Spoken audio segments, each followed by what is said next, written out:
Greetings, First Presbyterian Church family. This is for Thursday, May 25th.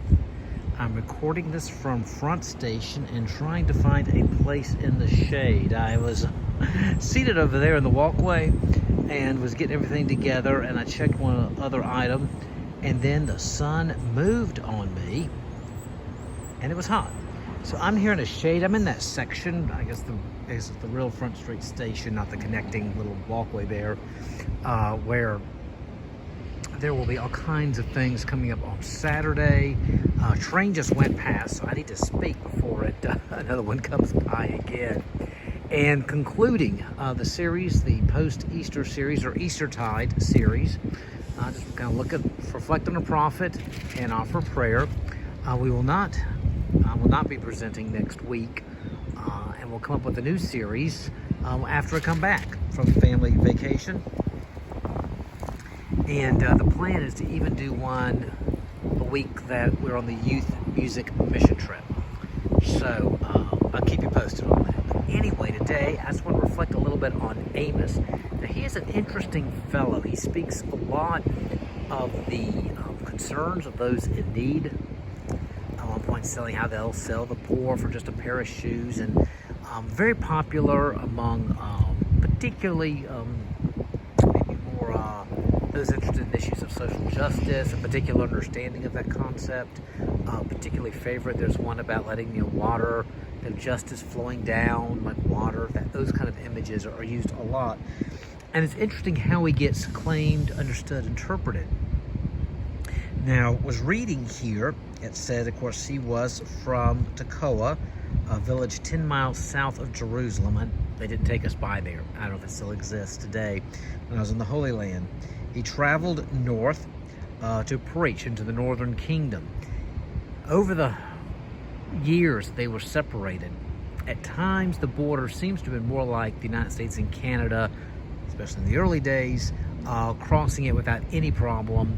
And there were people that commuted to work on both sides of the border at one time. And of course, due to other reasons, the border's tighter than it used to be. But kind of a border like that, or even a border between Texas and Oklahoma. You just cross it. But other times it was a very hard border, a very hard border. And this is apparently a time where really the countries, they were just very, very separate in their outlooks. They had been separate for over 150 years, basically, at this point. And in about 30 years, the Northern Kingdom will fall. Kind of sets the context. He is, again, set up as the rustic. But this is interesting what a person said. The commentator here said he was a layman, so not a professional prophet. Got a direct call from God to work. His occupation was a sheep breeder, perhaps a master shepherd with others in his employ, because it said the word used to describe his occupation is also used in 2 Kings to describe the king of Moab. That besides being king of Moab, he was a master breeder of sheep, and part of his tribute that he gave to the king was this lots of sheep and wool. And so it just opens up that what if, again, this popular imagination. Someone's given up as sort of the rustic, the bumpkin, that's coming to speak out against the power. But what if you're actually, like I said, a master breeder of sheep, a man of affairs, a guy who had people working for him? And maybe it's a person that, I say what I say because I know how this sausage is made. There are individuals who are in positions of influence or access to information, and they know things. And then they speak out. They don't speak out as somebody on the edge, like we traditionally see, but as somebody who maybe not plays all the power games of everybody in their circle, but kind of calls things. And to me, it almost gives more authority to what he has to say. He's not some guy just talking out from wherever, but he's somebody who knows how things are done. I know what happened in the back room. I know about the backroom deal. Not just what I see out there result, but I know how this sausage is made. It's just a thought there. And I think of how we receive people and how a word can come to us in sometimes very interesting ways. And this one man once said, and I'm going to change my position here, just look down the track that way, that I remember a man saying, my wife, listen to the Holy Spirit, but my wife, the Holy Spirit often sounds like my wife, or the voice of the Holy Spirit is a lot like my wife. I liked that image of that willingness to listen, and where someone might speak to you, or through an incident,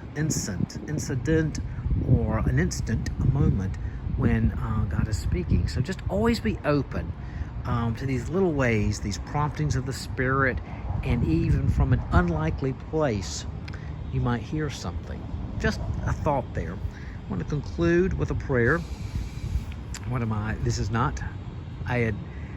I will say this, I adapted it so some of the language was updated, but again, not revealing the source, just to hear the words of the prayer.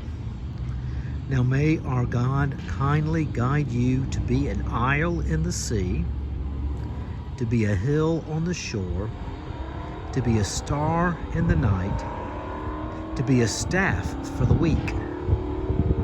May God the Father, who is present in sunrise and nightfall, and in the crossing of the sea, guide your feet as you go.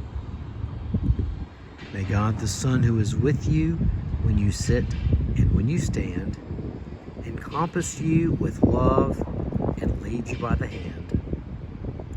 May God the Holy Spirit, who knows your path and the places where you rest, be with you in your waiting, be your good news for sharing, and lead you in the way that is everlasting.